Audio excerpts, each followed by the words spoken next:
चलिए सीधे मुद्दे पर आते हैं। आज का हमारा ये विश्लेषण एक ऐसी चीज के बारे में है जो बच्चों की परवरिश यानी पेरेंटिंग को देखने का नजरिया बिल्कुल बदल सकता है। हम हमेशा अनुशासन या डिसिप्लिन की बात करते हैं, है ना?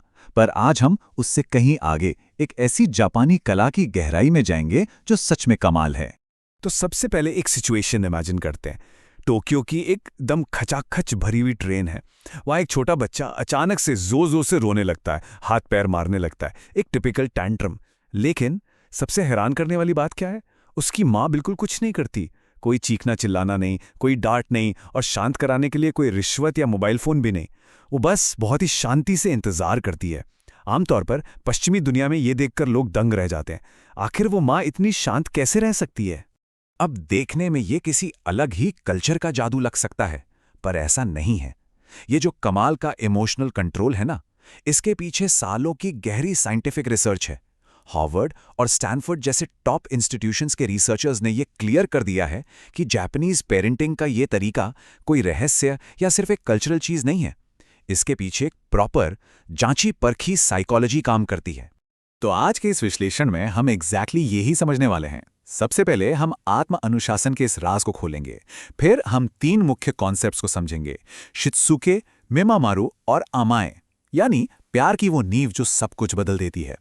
और आखिर में हम उन डेली रीति रिवाजों को देखेंगे जो बच्चों का कैरेक्टर बिल्ड करते हैं। चलिए बिना किसी देरी के अपने पहले और सबसे मुख्य पिलर की तरफ बढ़ते हैं, जो जापानी पेरेंटिंग को इतना सुपर इफेक्टिव बनाता है, शित्सुके। ये जो शब्द है ना, शित्सुके, इसकी जड़ें वाकई दिल छू लेने वाली हैं। ये 2 शब्दों से मिलकर बना है, शरीर यानी बॉडी और सुंदरता यानी ब्यूटी। इसका मतलब हुआ अपने शरीर या अस्तित्व के साथ सुंदरता को जोड़ना। सोचिए, ये कितना ब्रिलियंट शिफ्ट है। यहां मकसद बच्चे को कंट्रोल करना या सजा देना बिल्कुल नहीं है, बल्कि अच्छे व्यवहार को उसकी पहचान का एक खूबसूरत हिस्सा बनाना है। डराने धमकाने के बजाय यहां सुंदरता को अपनाने की बात हो रही है। और यहीं पर आम पश्चिमी तरीके और जापानीज अप्रोच का फर्क एकदम साफ हो जाता है। नॉर्मल तरीका क्या होता है?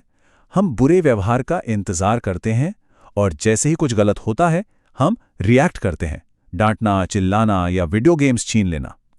ये एक थका देने वाली साइकिल है जहां सिर्फ सिम्टम्स या लक्षणों का इलाज हो रहा है। पर जापानीज तरीका एक प्रिवेंटिव अप्रोच है। वे आग लगने के बाद उसे बुझाने नहीं दौड़ते, वे आग लगने ही नहीं देते। वे असली कारण का इलाज करते हैं और उन मिसिंग स्किल्स को सिखाने पर फोकस करते हैं। और बस यहीं से ये सबसे बड़ा सवाल उभर कर आता है। जापानी माता पिता ये नहीं सोचते कि इस बच्चे को चुप कैसे कराऊं। उनका दिमाग इस सवाल पर जाता है कि इस वक्त इस बच्चे में किस कौशल या स्किल की कमी है। क्योंकि बच्चा जो बुरा बर्ताव कर रहा है वो जानबूझकर परेशान करने के लिए नहीं कर रहा। असल में उसके पास इमोशनल कंट्रोल, कम्युनिकेशन या धैर्य जैसे बेसिक स्किल्स नहीं हैं, और यही स्किल्स उन्हें बहुत प्यार से सिखाए जाने की जरूरत होती है। यही बात हमें इस विश्लेषण के दूसरे पिलर की तरफ ले जाती है, मेमारू। अब समझ आएगा कि टोक्यो ट्रेन वाली उस माँ ने आखिर तुरंत बच्चे को चुप कराने की कोशिश क्यों नहीं की। वो माँ जो कर रही थी उसे मीमामारू कहते हैं। इसका सीधा सा मतलब है रक्षा करते हुए निगरानी करना। सुनने में ये बड़ा सिंपल लगता है ना, पर असल में ये बहुत मुश्किल है। एक अडल्ट के तौर पर बच्चे को थोड़ी सी भी मुश्किल में देखकर तुरंत उसकी मदद करने की हमारी जो स्वाभाविक आदत होती है ना, उसे रोकने के लिए बहुत ज़्यादा ट्रस्ट और धैर्य चाहिए होता है। ये दिखाता है कि बड़ों को बच्चे की क्षमता पर कितना गहरा भरोसा है। अगर हम जल्दबाजी में बच्चे को बचा लेते हैं तो इसके नतीजे काफी नेगेटिव हो सकते हैं। मतलब अनजाने में हम बच्चे को ये सिग्नल दे रहे होते हैं कि तुम इस सिचुएशन को अकेले हैंडल नहीं कर सकते। लेकिन दूर खड़े रहकर शांति से ऑब्जर्व करने से क्या होता है? एक उत्पादक संघर्ष यानी प्रोडक्टिव स्ट्रगल शुरू होता है। जब बच्चा थोड़ी देर उस अनकंफर्टेबल स्थिति में खुद को संभालने की कोशिश करता है, तभी उसके अंदर से असली और मजबूत इमोशनल रेजिलियंस पैदा होती है। तो यहाँ एक बहुत ही प्रैक्टिकल और आजमाने लायक टिप है, 10 सेकेंड का रूल। अगली बार जब कोई बच्चा फ्रस्ट्रेट या परेशान हो तो उसकी मदद के लिए कूदने से पहले सिर्फ 10 सेकंड रुकना और शांति से देखना बहुत कारगर हो सकता है। कई बार ये देखकर हैरानी होती है कि अगर हम उन्हें थोड़ा स्पेस दें तो वो खुद को संभालने में कितने केपेबल निकलते हैं। चलिए अब तीसरे पिलर पे आते हैं। लोग अक्सर ये सोच लेते हैं कि अगर बच्चे इतने शांत और अनुशासित हैं तो जरूर उनका माहौल बहुत सख्त या कोल्ड होगा। पर सच बात तो ये है कि रियलिटी इससे कोसों दूर है। इस फिलॉसफी का नाम है अमाए। इसका मतलब है किसी के प्यार पर पूरी तरह से डिपेंड होने का एहसास। बचपन की शुरुआती सालों में जापानी माताओं और बच्चों के बीच एक अलग ही लेवल की फिजिकल और इमोशनल क्लोजनेस होती है। एक साथ सोना, हमेशा करीब रहना, वहाँ ये सब बहुत आम बात है। इससे होता यह है कि बच्चे को इस दुनिया में कभी भी अकेला या अनसेफ फील नहीं होता। और इंटरेस्टिंग बात यह है कि ये कोई पुरानी परंपरा भर नहीं है, इसका कनेक्शन सीधा न्यूरोसाइंस से है। एक डीप और सिक्योर अटैचमेंट बच्चे के नर्वस सिस्टम को इतना मजबूत बना देता है कि वो आगे चलकर खुद को बहुत अच्छे से रेगुलेट कर पाता है।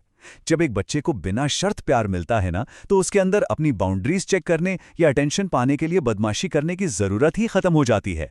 इन दोनों माइंडसेट्स का फर्क यहां देखिए। पश्चिमी रूढ़िवादी सोच अक्सर सख्त नियमों को पहले रखने की वकालत करती है, पर जापानी रियलिटी बिल्कुल इसकी उल्टी है। पहले बेहिसाब स्नेह और उसके बाद स्ट्रक्चर या संरचना। ये इमोशनल क्लोजनेस ही वास्तव में वो उपजाऊ मिट्टी है जहां से आत्म अनुशासन नेचुरली और धीरे धीरे विकसित होता है। अब हम आखिरी पिलर पर आते हैं।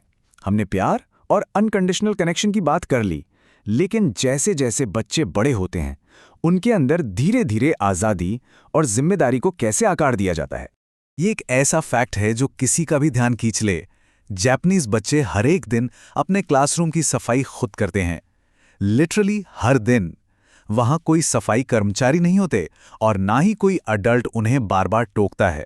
और ये सिर्फ साफ सफाई का मामला नहीं है, ये इस बात का परफेक्ट एग्जाम्पल है कि कैसे डेली बेसिस पे दी गई छोटी छोटी जिम्मेदारियां, जिनके लिए कोई इनाम नहीं मिलता, बच्चे के आत्मसम्मान और योगदान की भावना को बिल्ड करती हैं।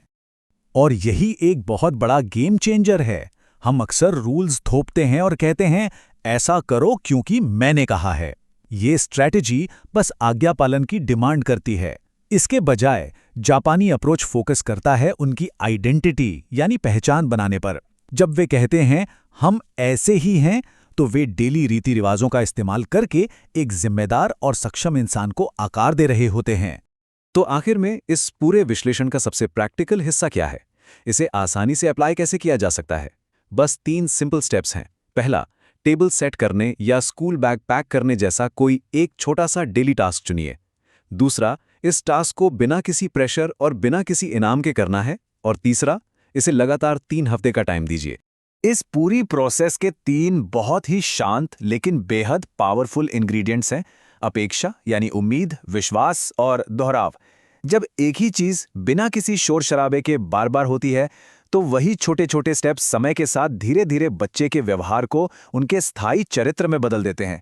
ये एक दिन का जादू नहीं है, ये एक निरंतर चलने वाली प्रक्रिया है।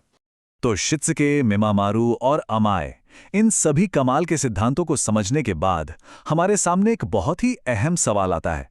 एक शांत और आत्मानुशासित कल के निर्माण के लिए आज इसी वक्त भरोसे का वो कौन सा छोटा सा कदम उठाया जा सकता है? सोचिएगा जरूर।